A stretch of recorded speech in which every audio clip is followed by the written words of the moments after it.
जय सिया राम दोस्तों। अरे भाई, देहात में कहावत कही जाती है, न सूत न कपास और फर्जिक लट्ठिम लट्ठा।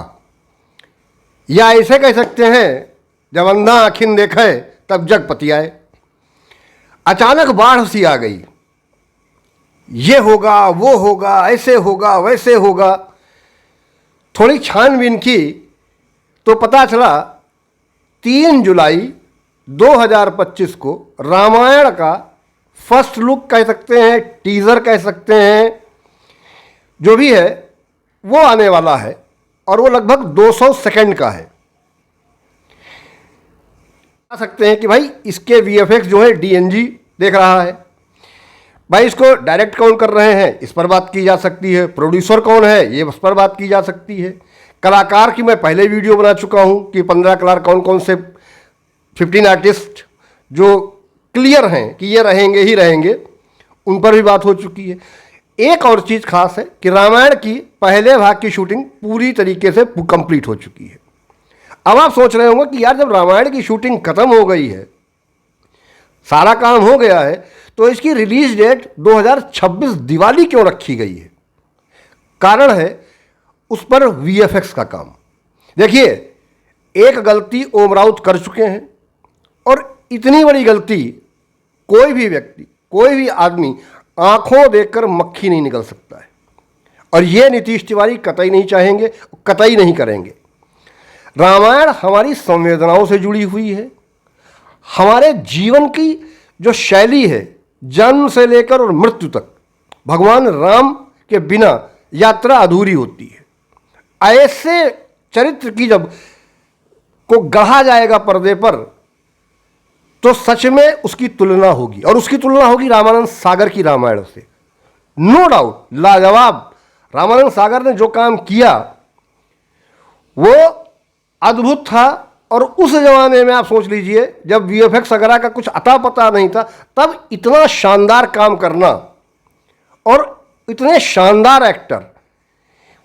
रामायण मूवी जो बन रही है, नो डाउट उसके कलाकार भी बहुत शानदार हैं, जबरदस्त हैं। और देखिए, जब टीजर आएगा तब पता चलेगा कि किस किस को दिखाया जा रहा। हाँ, एक चीज़ ज़रूर है कि यश, रणवीर कपूर, ये तो बहुत मुश्किल है कि इनके ज़्यादा पार्ट्स देखने को मिलें, क्योंकि भाई मेन कैरेक्टर ही वही है, हीरो और विलन। सीधी सी बात है, भगवान राम और रावण। इनको तो थोड़ा सा छुपा के रखेंगे ही रखेंगे। और इतने बड़े बजट में बनने वाली मूवी, जिसमें इतने शानदार कलाकार हैं, ये देखने वाला होगा 3 जुलाई को कि इसकी भव्यता कैसी होगी।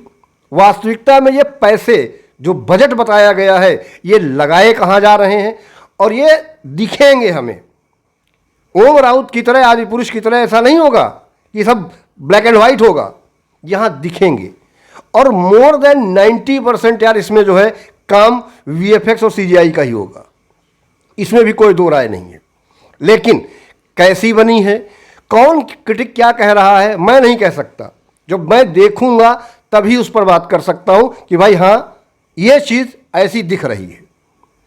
रामायण की जो 3 जुलाई को टीजर की डेट दी गई है और जो उसका रिलीज डेट समय है, उस पर निगाहें केवल हिंदुस्तान में ही नहीं, पूरे वर्ल्ड में होंगी।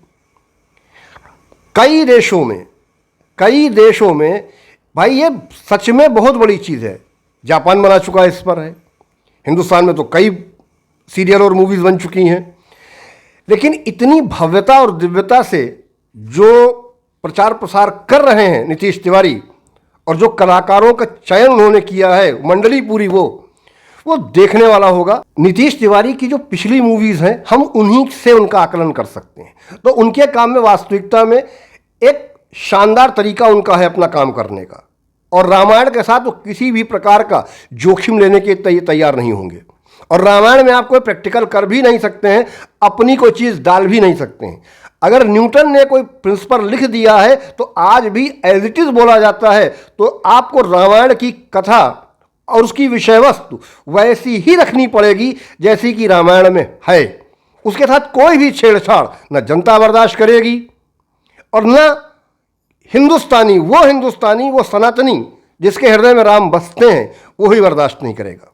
उम्मीद करते हैं कि नीतीश तिवारी इसकी भव्यता और दिव्यता दोनों का ध्यान रखेंगे और कलाकारों से काम भी शायद ऐसा ही लिया जाएगा कि जो पर्दे पर उनकी भव्यता और दिव्यता दिखा सके। अगर यहां तक वीडियो में बने रहें दोस्तों, तो प्लीज़ वीडियो को लाइक कर दीजिएगा, चैनल को सब्सक्राइब कर दीजिएगा और बेल आइकन दबा दीजिएगा ताकि आपको आने वाले वीडियो का नोटिफिकेशन मिल जाए।